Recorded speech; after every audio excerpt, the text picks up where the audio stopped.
I gave my daughter a house, hoping that it would be her happy home. But that same day, her husband, James, brought his family, and they forced her to serve them as if she were a stranger in her own home. Their smiles shone with gloating, but I swore I would wipe it off their faces. Before we continue, please subscribe to the channel and let us know where you are listening in the comments. My phone buzzed, and I nearly dropped the pen. Emily's voice came through in a whisper, fractured like glass about to shatter. "Dad," James says. He says, "The house isn't what he expected." In the background, his voice cut through, sharp and mocking. "Not my taste. Em, you know that." My grip tightened, the pen's plastic creaking under my fingers.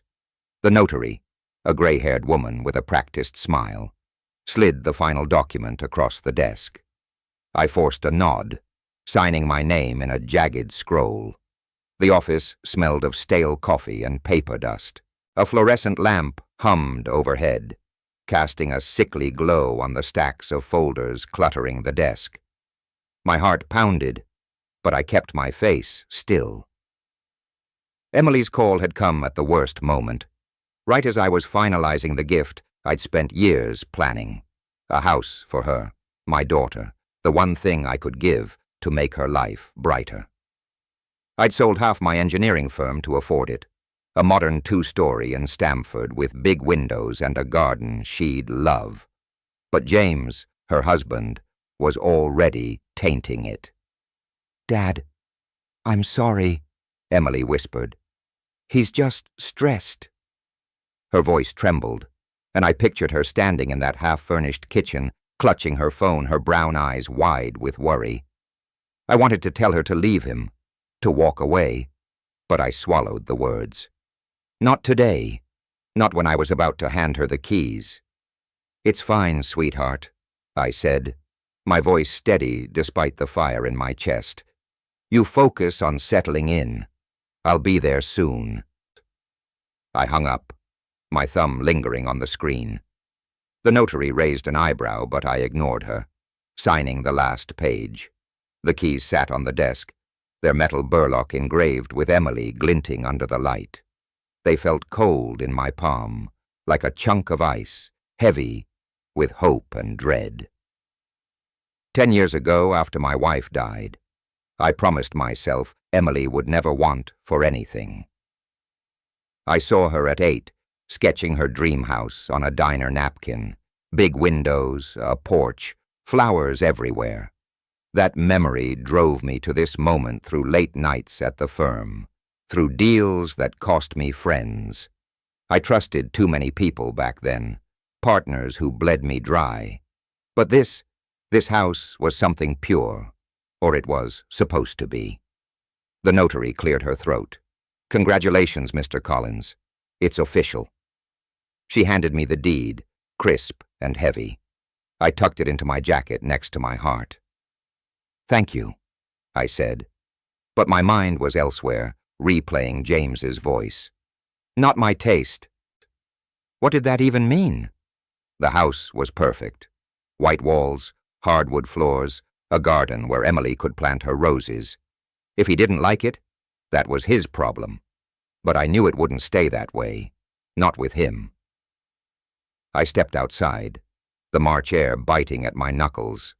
Stamford streets were quiet, the sky a dull gray. My car was parked across from the notary's office, but I didn't move. Instead, I pulled out the keys again, running my thumb over the engraving. Emily deserved this. She'd always been kind, too kind. Even when James started showing his true colors, his sharp comments, his way of making her feel small. I'd ignored it too long, trusting she'd handle it. But that call, her voice, wasn't right. My phone buzzed again, a text from Emily.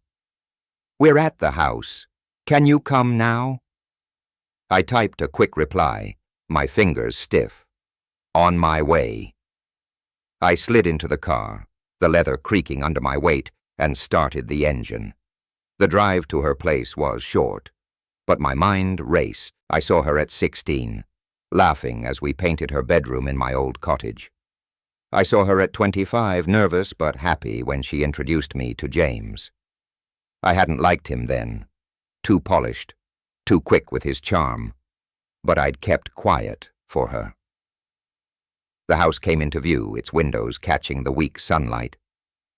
Emily stood in the driveway, her coat pulled tight against the wind. Her smile was faint, almost forced, as she waved. I parked and stepped out, the keys heavy in my pocket. "Dad," she said, rushing to hug me. Her arms were warm, but her hands trembled. I held her tight, feeling the weight of her worry. "It's yours now," I said, pressing the keys into her palm.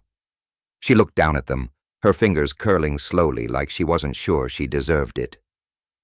"Thank you," she whispered, but her eyes flicked toward the house where James's car was parked, its trunk open, boxes spilling out.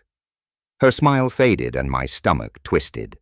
I wanted to ask about the call about James, but her expression stopped me. Instead, I squeezed her shoulder. "Let's go inside," I said. She nodded, gripping the keys so tightly her knuckles widened. As we walked toward the door, the garden's flowers swayed in the breeze, their petals bright against the gray. I told myself this was her fresh start. But her hesitant steps, the way she glanced back at James's car, they told a different story. The front door slammed, and Olivia's voice sliced through the air like a blade. "This kitchen's too small. Honestly, Emily, did you even look at this place? I wasn't there, but I could picture it." Emily, standing frozen, her hands twisting a dish towel while James's mother barked orders. I was back at my cottage in Greenwich, pacing the living room when Emily called. Her voice was tight, like she was holding her breath. "They're settling in," she said. But the tremor in her words told me everything. I'd left her at the house an hour ago after handing over the keys. She'd hugged me, her smile brittle, and I'd driven home with a knot in my gut. Now, sitting on my warm leather couch, I gripped the phone, imagining the chaos unfolding. "Settling in how?" I asked, keeping my tone light. Emily hesitated. "It's just a lot of boxes. Olivia is particular about where things go." A crash echoed in the background, followed by James's laugh. "Careful, Em. Don't break my stuff." My jaw clenched. I pictured the house, its clean white walls now streaked with fingerprints, its hardwood floors scuffed by boots. The garden outside, Emily's pride, probably trampled by movers. "Are you okay?" I asked. She forced a laugh, thin and unconvincing. "Fine, Dad. Just busy." But I heard Olivia's voice again. Sharp. "Emily, the coffee is cold already." The call ended abruptly, and I stared at the phone, my pulse hammering. I sank back, my mind filling in the gaps. I saw Emily in that kitchen, her hair tied back, trying to play hostess, while James's family treated her like a stranger. Olivia, with her clicking heels and cold eyes, would be directing movers like a general, her coffee cup untouched. James would be sprawled on the couch, tossing his jacket wherever it landed, his smirk daring Emily to complain. And Emily, my Emily, would be scurrying to please them, her shoulders hunched, her voice small. I remembered the day we toured the house, just the two of us. She'd run her fingers along the countertops, her eyes bright. "I'll plant roses out back," she'd said, pointing to the garden. "And we'll have dinners here, Dad. You'll come every Sunday." That was the Emily I knew, hopeful, full of plans. But marriage to James had dimmed her like a bulb burning out. I should have seen it sooner. My phone buzzed, a text from Emily. "Can you call later? Things are hectic." I typed, "Of course," but my fingers hovered over the keys. I wanted to drive back to Barge Inn and demand answers, but I stayed put. She'd asked for space, and I'd give it for now. Instead, I stood and walked to the window, staring at the quiet street. My cottage was small, cluttered with photos of Emily, her graduation, her wedding, her childhood drawings. One sketch framed on the wall showed her dream house. I'd made it real, but at what cost? Back at her place, I imagined the scene unfolding. Boxes blocked the hallway, their flaps torn open, spilling clothes and dishes. Olivia would be criticizing everything, the curtains too cheap, the lighting too dim, even the smell of fresh paint. James's sister, a shadow of Olivia, would echo her complaints while their father stayed silent, sipping beer. And Emily. She'd be carrying trays of tea or coffee, her hands shaking, her smile plastered on like a mask. I pictured her offering a plate of sandwiches, only for Olivia to wave it away. "We're not hungry," she'd snap, then turn to James. "This place needs work. It's not ours yet." That word, ours, would hit Emily like a slap, but she'd swallow it, nodding, always nodding. I clenched my fists, my nails digging into my palms. The house was hers. I'd made sure of it. The deed was in her name, not James's, but they were already claiming it like vultures circling a carcass. A memory hit me. Emily at 10, dropping a glass at a family picnic. It shattered and she froze, expecting a scolding. Instead, I'd knelt beside her, picking up the pieces. "It's just a glass. I'd said you're what matters." Now, I imagined her in that house, something breaking, a plate, a cup, maybe a toy from her childhood. I saw it falling from a box, cracking on the floor, and Emily staring at it, her eyes wet. That image burned, fueling the anger I'd buried for too long. I grabbed my phone and dialed her again. It rang twice before she answered, her voice low. "Dad, now's not great." In the background, Olivia's voice rose, demanding something about towels. James laughed again, cruel and careless. "Everything okay?" I asked, already knowing the answer. Emily paused, then whispered, "It's fine. I'll call you tomorrow." The line went dead, and I stood there, the phone warm in my hand, her lie echoing in my head. Olivia's finger jabbed at the kitchen table. "Is that dirt? You can't even keep this place clean, Emily." I wasn't there to see it, but Emily's voice on the phone painted the scene clear as day.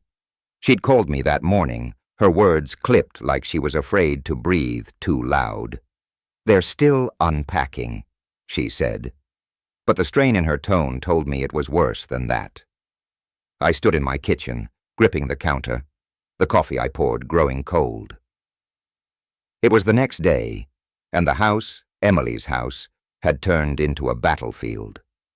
I could imagine her there scrubbing dishes in the sink, her sleeves rolled up, sweat beating on her forehead. The kitchen would smell of burnt toast and sour milk, plates piled high from a breakfast she hadn't been invited to share. Olivia's heels would click on the hardwood, each step a judgment. "This is your mess," she'd say, pointing at a spotless counter, her lips curling. Eily would nod, biting her lip, her hands raw from washing. "They're just particular," Emily told me, her voice barely above a whisper. I heard James in the background, his tone lazy, mocking. "Em, you missed a spot. Don't make my mom do your job." My blood boiled, but I kept my voice calm. "You don't have to do everything, sweetheart. It's your house." She laughed, a hollow sound. "It's fine, Dad. I've got it." But she didn't. I could hear it, the weight of their demands crushing her. I pictured the scene unfolding. Emily would be wiping down the table, her movement slow, deliberate, like she was trying to disappear. Olivia would hover, her eyes narrowed, picking at every detail. "These plates are chipped." She'd snap, holding one up like evidence in a trial. Emily would mumble an apology, her cheeks burning, and keep scrubbing. James would be sprawled in the living room scrolling on his phone, ignoring her pleas for help. "It's your house, right?" he'd say, his smirk audible even from where I stood. I remembered Emily before James when she'd been fierce, unafraid. At 20, she'd argued with contractors at my firm, her voice steady, her ideas sharp. Marriage had dulled that spark, and I hadn't stopped it. I trusted her to find her way, but now imagining her in that kitchen, I saw a stranger, small, silent, broken. My hands shook as I set the coffee mug down, its handle chipped from years of use. Back at the house, I imagined Emily trying to assert herself. "Can you help with the dishes?" she'd asked James, her voice soft but firm. He'd laugh, not even looking up. "Why? You're doing fine." Olivia would chime in, her tone icy.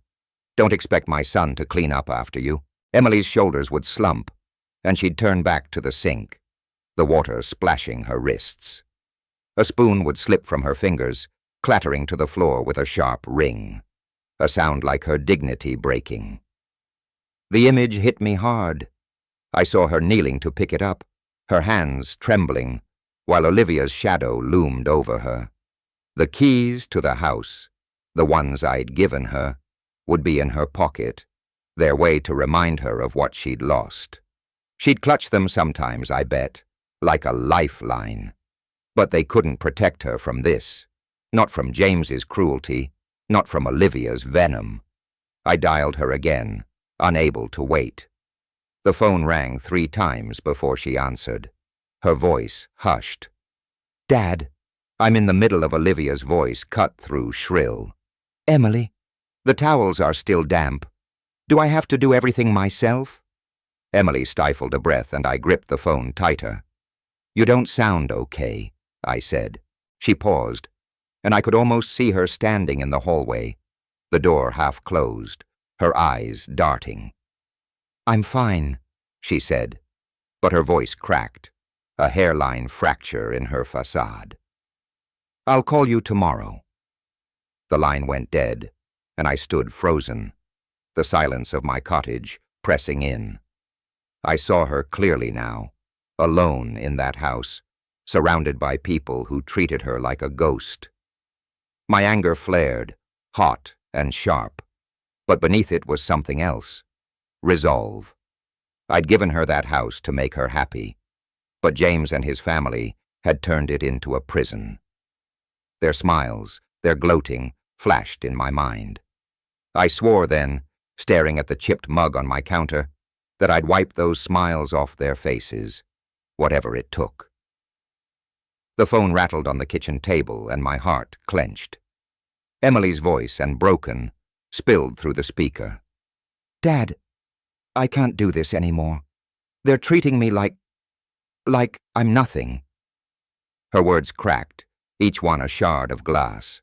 I gripped the edge of the table, my knuckles widening as she whispered about the dishes, the orders, Olivia's sharp tongue. The cottage around me felt too small, its wooden floors creaking under my pacing feet, the air thick with the scent of cold coffee. "Sweetheart, why didn't you tell me sooner?" I asked, my voice low, though rage boiled beneath it. She sobbed, a sound that tore at me. "I didn't want you to worry. Please, Dad, don't come here. It'll make it worse." Her plea was desperate, but it only fueled the fire in my chest.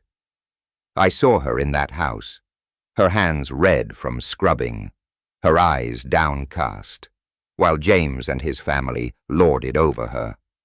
My house, her home. "I'll fix this," I said, my tone steady, though my hands shook. "I promise," she sniffled, murmuring, "just don't do anything rash." The call ended, and I stood frozen, the phone warm in my palm. The cottage was quiet, save for the tick of the old clock on the mantel. A photo of Emily at 10, grinning with paint on her cheeks, stared at me from the wall. I'd failed her once, trusting James, believing he'd care for her. Never again. 20 years ago, a business partner had betrayed me, siphoning funds and leaving me scrambling to save the firm. I trusted him just as I trusted James to be a decent husband. That betrayal had hardened me, taught me to see through smiles and promises. Now, as I stared at Emily's photo, I felt that old resolve return, sharper, colder. James and Olivia had crossed a line, and they'd regret it. I paced to the window, the evening sky bruising purple over Greenwich. The coffee mug on the table trembled as I brushed past, leaving wet rings on the wood. My mind raced, piecing together what Emily had said. Olivia's commands, James's mockery, the way they'd claimed her space. The deed was in her name. I'd made sure of it. But they were acting like they owned it, like they owned her. I grabbed the photo from the wall, my thumb tracing Emily's smile. She'd been so happy when I gave her the keys, her eyes bright with dreams of roses and family dinners. Now she was a shadow, begging me to stay away. My grip tightened, the frame creaking. I couldn't sit here stewing in this quiet house while she suffered. I had to see her to face them, even if she didn't want me to. The keys to my car jangled as I snatched them from the counter, their weight familiar in my pocket. I pulled on my coat, the fabric catching on my shoulder, and stepped outside. The air was sharp, biting at my face as I locked the cottage door. Its hinges groaned, a sound that echoed the ache in my chest. I slid into the car, the leather seats cold, and started the engine. The dashboard glowed, casting shadows across my hands as they gripped the wheel. I drove through Stamford's quiet streets, the houses blurring past, their windows warm with light. My mind churned, replaying Emily's voice, her fear, her shame. I saw Olivia's smug face, James's lazy grin, and my jaw clenched so hard my teeth ached. They thought they could bully her, humiliate her, and I'd just stand by. They were wrong. The road to Emily's house stretched ahead, the streetlights flickering like warnings. I didn't know what I'd say when I got there, or what I'd do, but I couldn't let her face this alone. The keys in my pocket pressed against my thigh, a reminder of the promise I'd made to give her a home, a life, a future. I'd fight for that, no matter what it took. I pounded on the door, my fist thudding against the wood like a gavel. The house loomed dark, its windows reflecting the last of the evening light. Olivia opened the door, her smile sharp as a blade, her perfume heavy in the air. "Richard," she drawled, leaning against the frame. "What a surprise." Her tone dripped with mockery, but I pushed past her into the living room, my boots scuffing the hardwood Emily had chosen. The room was a mess, boxes stacked haphazardly, a glass of wine abandoned on the coffee table, cigarette smoke lingering like a fog. James lounged on the couch, his phone glowing in his hand, while Emily stood in the corner, her arms crossed, her eyes wide with panic. "Dad," she whispered, shaking her head, but I didn't stop. "You need to leave," I said, my voice cutting through the room. "This is Emily's house, not yours." Olivia laughed, a cold, brittle sound, and tapped her nail on the table like a judge's gavel. "Oh, Richard, you're so dramatic." James looked up, his smirk lazy. "You heard her. Chill out, old man." I stepped closer, my hands balling into fists. "You've got no right to treat her like this. Pack your things and get out." Emily's breath hitched, but she didn't move. Olivia crossed her arms, her necklace glinting as she tilted her head. "And who's going to make us? You!" Her voice was all venom, her eyes daring me to try. James stood, tossing his phone onto the couch. "You're out of your depth, Richard." He reached into a box and pulled out a stack of papers, waving them like a flag. "This says we stay legally." I froze, my eyes locking on the documents. The font was off, the paper too crisp, but the words property transfer hit like a punch. "What is that?" I demanded, my voice low. "Our claim," Olivia said, stepping closer, her heels clicking. "You thought we'd just walk away." James grinned, tossing the papers onto the table. One sheet slid to the floor and he scrambled to grab it, his confidence flickering. Emily's eyes darted between us, her hands twisting her sleeve. "Dad, please," she whispered, but I couldn't look at her. "Not yet." "Those are fake," I said, though my throat tightened. "You can't forge your way into her home." James laughed, but it was forced, his eyes flicking to Olivia. "Tell that to a judge," he said. Olivia nodded, her smile widening. "Run along, Richard. You're embarrassing yourself." I remembered the day Emily first saw this house, her laugh echoing in the empty rooms as she planned where to hang pictures. Now those same rooms felt like a cage, her dreams buried under boxes and lies. My chest burned, but I forced myself to breathe. They thought they'd won with their smug faces and flimsy papers. They were wrong. "You're not welcome here," I said, my voice steady now. "And I'll prove it." I turned to Emily, her face pale, her eyes wet. "I'm not done," I told her, soft enough for only her to hear. She nodded barely, her lips trembling. Olivia clapped slowly, mockingly. "Such a hero," she said. James snorted, clutching the documents like a shield. I walked out, the door slamming behind me, its echo sharp in the quiet night. The air bit at my face as I crossed the driveway, my keys digging into my palm. I slid into the car, the engine roaring to life, and sat there staring at the house. Their laughter echoed in my head, but so did Emily's whisper. I'd come back. I'd make them pay. The road stretched dark ahead, and I drove, my mind already turning over what to do next. The phone rang, and Olivia's voice sliced through like a winter wind. "You're making a mistake, Richard. Keep pushing, and we'll bury you in court." I sat in my cottage, the fire crackling in the hearth, its warmth doing nothing to ease the chill her words brought. The room smelled of cedar and coffee, the old clock ticking on the mantel. "Your documents won't hold up," I said, my voice calm, though my fingers tightened around the phone. She laughed, a sound like breaking ice. "Oh, they're real enough. Ask any lawyer." In the background, James chimed in, his tone smug. "Give it up, old man. You're not winning this." I pictured them in Emily's house, their boxes cluttering her space, their voices drowning out her own. My jaw clenched, but I kept silent, letting Olivia ramble about lawsuits and legal fees. "Stay out of our way," she finished, "or you'll regret it." The line went dead. I set the phone down, my hands steady now.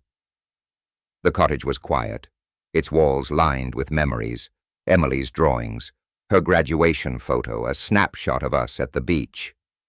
I brought her here last night after she called, her voice small and desperate.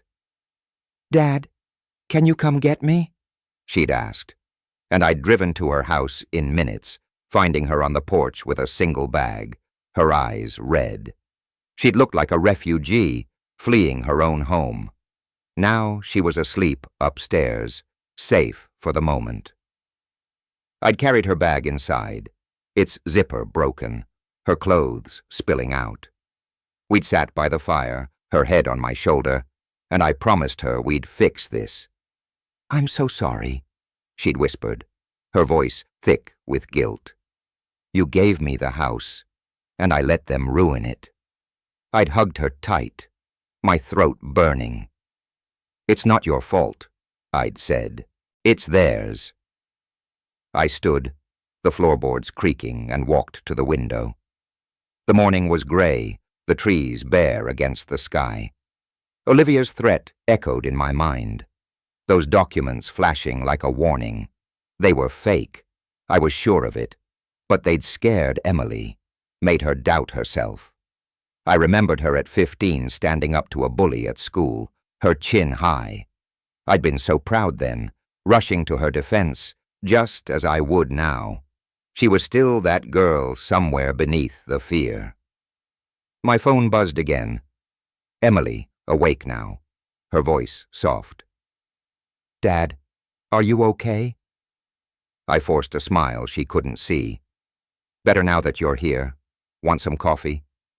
She hesitated, then said, "I'll be down." I heard her footsteps above, slow and heavy, and my resolve hardened. Olivia and James thought they could intimidate us, hide behind their lies. They didn't know me. Not yet. I moved to the kitchen, pouring coffee into 2 mugs, the steam curling like a ghost. The fire's glow lit the room, casting shadows on the walls. Emily came downstairs, her hair tangled, her eyes puffy but clear. She took the mug, her fingers brushing mine, and we sat at the table, the silence heavy but warm. "What do we do now?" she asked, her voice barely above a whisper. "We fight," I said, my tone firm. "They don't get to take your home." Her eyes searched mine, and for the first time in days, I saw a spark of hope. She nodded, sipping her coffee, her hands steady now. I glanced at the photo on the mantel. Us with my wife, years ago, laughing under a summer sky. Emily had her mother's smile, her strength. I'd protect that no matter what. I stood, my chair scraping the floor, and walked to the mantel, touching the photo's frame. Olivia's voice, James's smirk, their forged papers. They thought they'd won, but I was just getting started. My hand closed around the edge of the table, my mind already mapping out the next step, the first move in a game they didn't know they'd started. I poured tea, the steam curling like a faint mist. But Emily's hands trembled as she took the cup. Wrapped in a plaid blanket, she sat on the couch, her eyes red and swollen. "It's my fault," she whispered, staring at the floor. I let them take the house. The words hit me like a slap, and I set the kettle down, the cottage's quiet broken only by the crackle of the fire. Outside, rain tapped the windows, a soft rhythm against the evening's gray. "None of this is your fault," I said, sitting beside her. My voice was firm, but my chest ached. The living room smelled of cedar and chamomile, the old clock on the mantel ticking steadily. Emily's hair was tangled, her face pale, but she was here, safe in my Greenwich cottage. Last night I brought her from that house, her house, where James and Olivia had turned her into a stranger. Now we had to fight back. She shook her head, clutching the cup. I should have stood up to them, to James. Her voice cracked, and I took her hand, her fingers cold against mine. "You trusted him." I said, "That's not weakness. It's what good people do." Her eyes met mine, searching, and I saw the girl she'd been laughing on a fishing trip years ago. Her mother's braids swinging as we reeled in a trout. After my wife died, I'd promised Emily I'd always protect her. I'd failed once, letting James into her life. Not again. I remembered that fishing trip, the lake glinting under the sun, Emily's small hands gripping the rod. "You'll always keep me safe, right, Dad?" she'd asked. I'd nodded, my throat tight. Now sitting here, I felt that same vow burning in me. The house was hers, its white walls, its garden, its promise of a fresh start. I'd given it to her, and I'd take it back. "We need a plan," I said, squeezing her hand. "They think they've won, but they're wrong." Emily's lips twitched, a faint smile breaking through. "What can we do?" "Those documents?" Her voice faltered, and I saw the fear in her eyes, the weight of James's forged papers. "They're not real," I said, though I hadn't proved it yet. "Well, find a way." I stood, crossing to the table where my keys lay, their metal glinting in the firelight. The cottage felt warm, its shelves lined with books and photos. Emily's childhood, our family before everything changed. "I know someone," I said, my mind settling on Linda Russell, an attorney I'd met years ago. "She's sharp. She'll know where to start." Emily nodded, sipping her tea, the cup warming her hands. It was a small thing, but it felt like a step, a spark of hope. "What if they fight back?" she asked, her voice small. "They will," I said, meeting her gaze. "But so will we." Her smile grew, fragile but real, and she leaned against me, her head on my shoulder. I wrapped an arm around her, the blanket soft under my fingers. Outside, the rain grew heavier, drumming against the door. But in here, we were steady, plotting our next move. I grabbed my phone, scrolling to Linda's number. "I'll call her tomorrow," I said. Emily looked up, her eyes brighter now. "You really think we can do this?" she asked. "I know we can," I said, my voice carrying a certainty I hadn't felt in days. She nodded, her grip on the cup tightening, and I knew she believed me. I dialed Linda's number, the phone cool against my ear.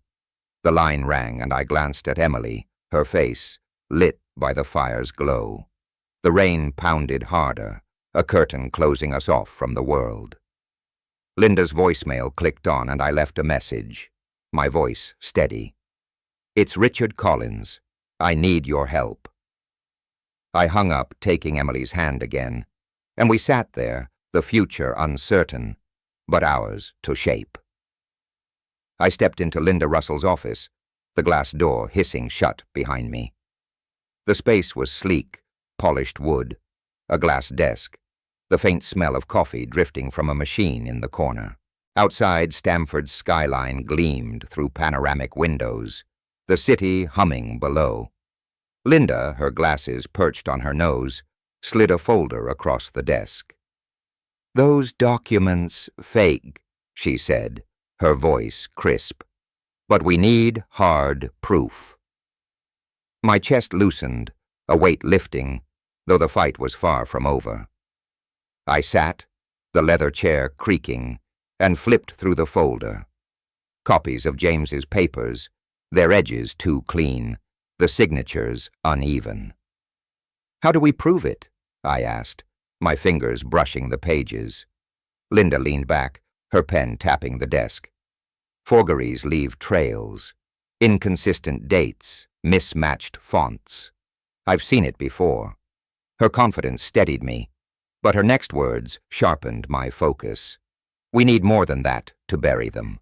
Something personal." I nodded, my mind racing.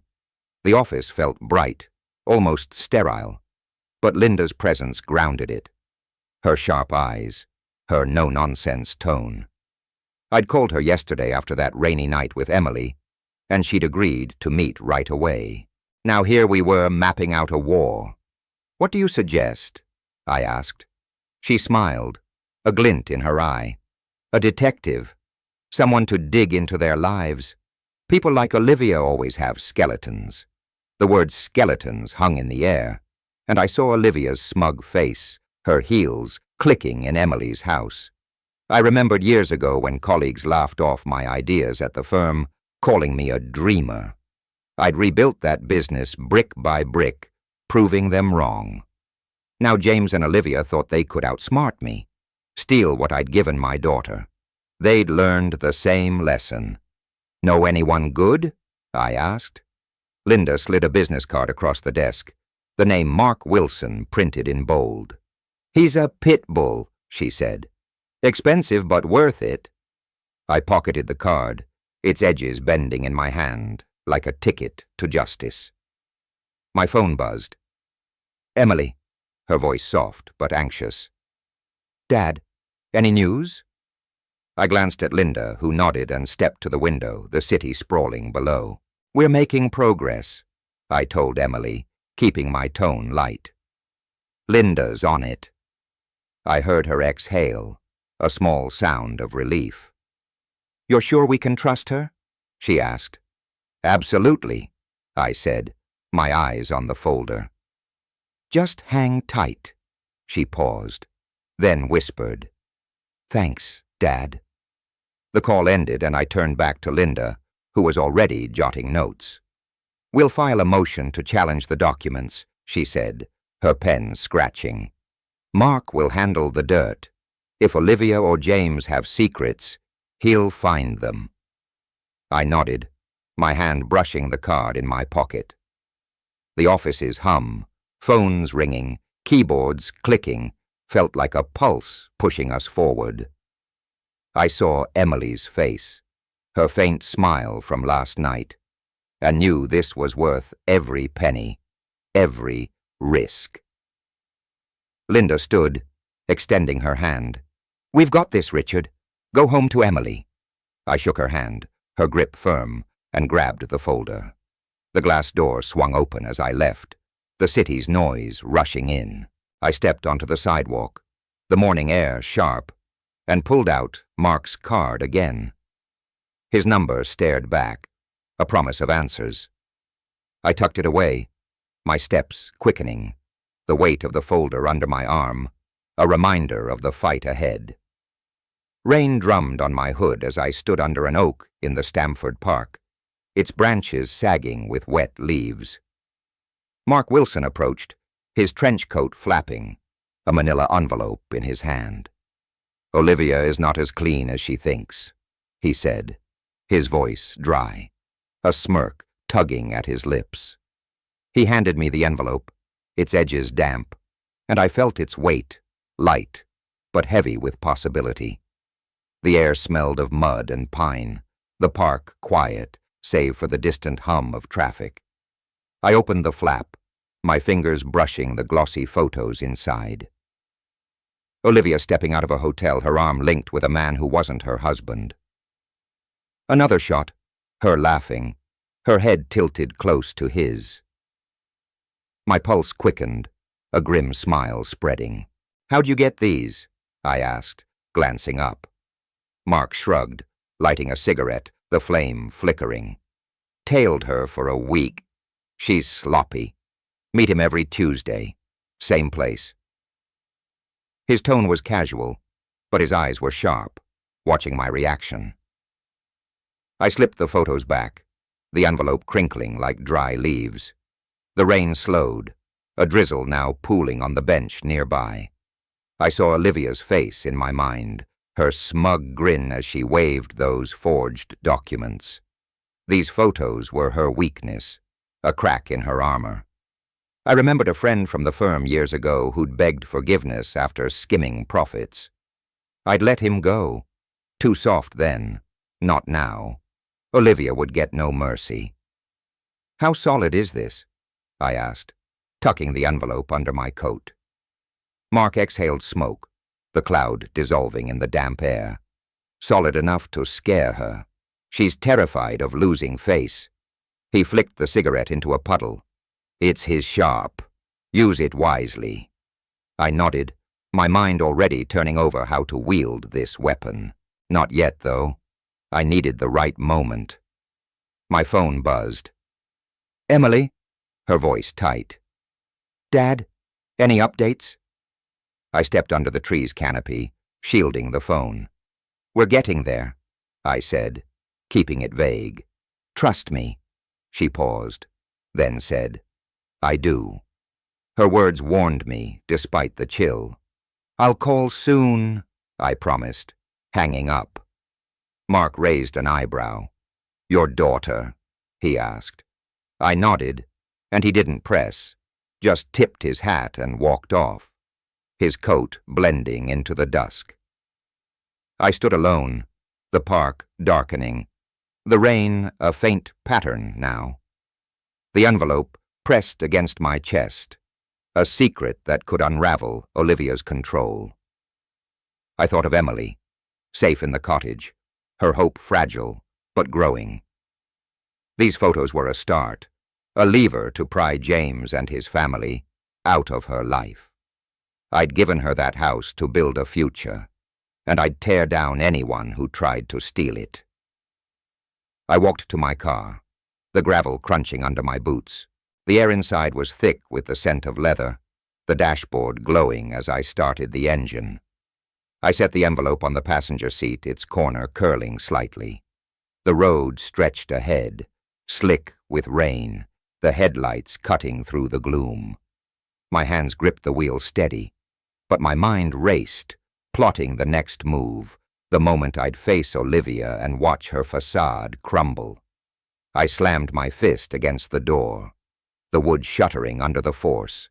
The envelope in my other hand felt like a grenade, its contents ready to blow Olivia's world apart.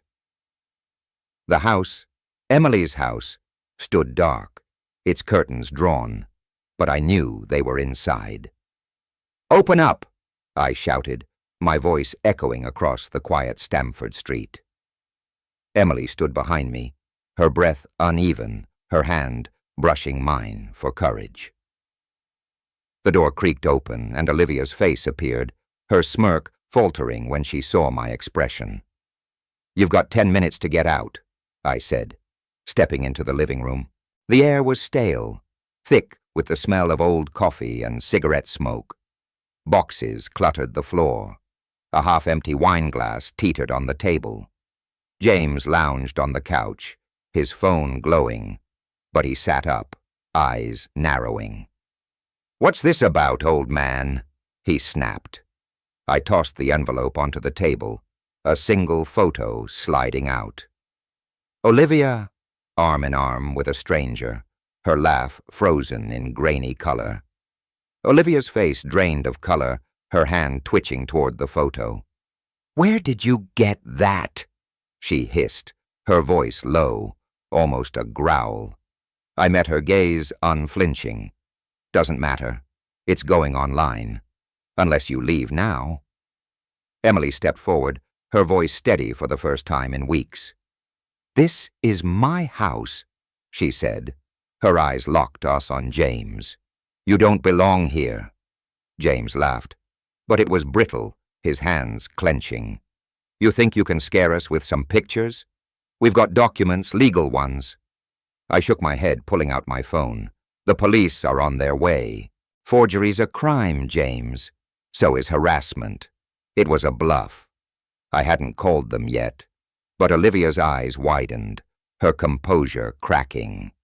"You wouldn't dare," she whispered, but her voice shook. I remembered Emily at 6 hiding behind me when a neighbor's dog barked too loud. I'd knelt, promising to keep her safe, and that vow burned in me. Now Olivia and James had humiliated her, stolen her home, but they'd underestimated me. "You chose this," I said, my voice cold. "I'm giving you one chance to walk away." Olivia lunged for the photo, but Emily grabbed it first, holding it like a shield. "No more lies," she said, her voice rising. James stood, his face red, fists baldled. "You're bluffing. You've got nothing." But his eyes darted to Olivia, who was trembling, her nails digging into her palms. "Please," she said, her voice breaking. "Don't do this. I'll go." The words were a surrender, and I felt a grim satisfaction. Emily's hand found mine, her grip tight, and I squeezed back, proud of her strength. "You've got 5 minutes now," I said, stepping back.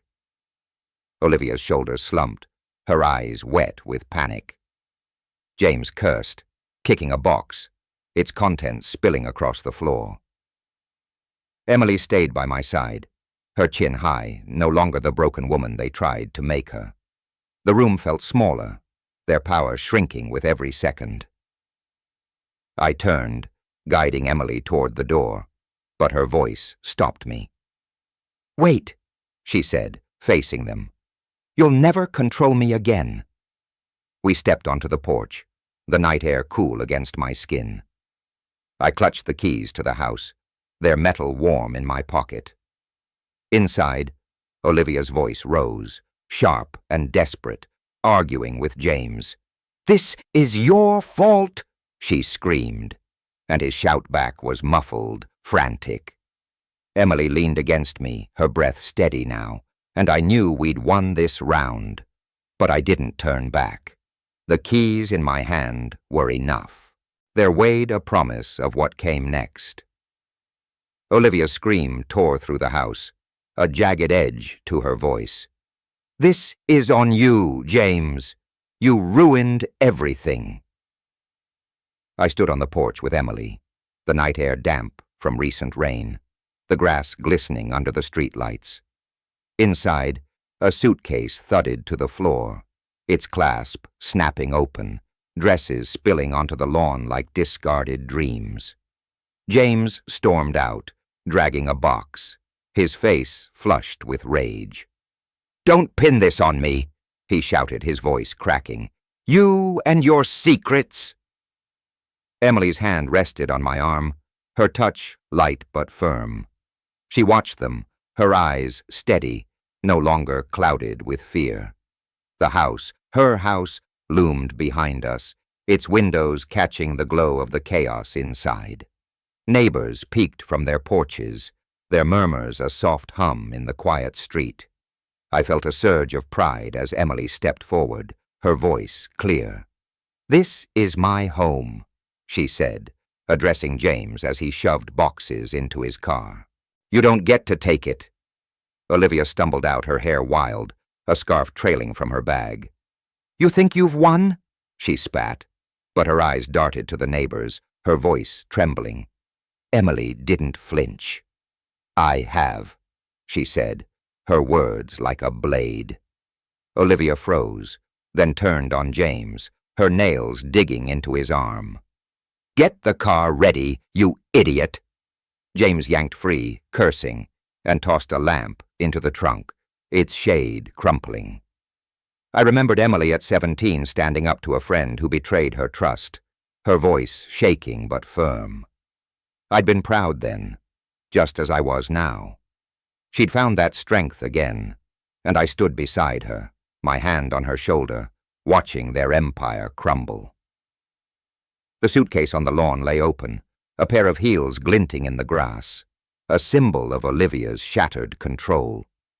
"They're done," I whispered, and Emily nodded, her lips curving into a faint smile.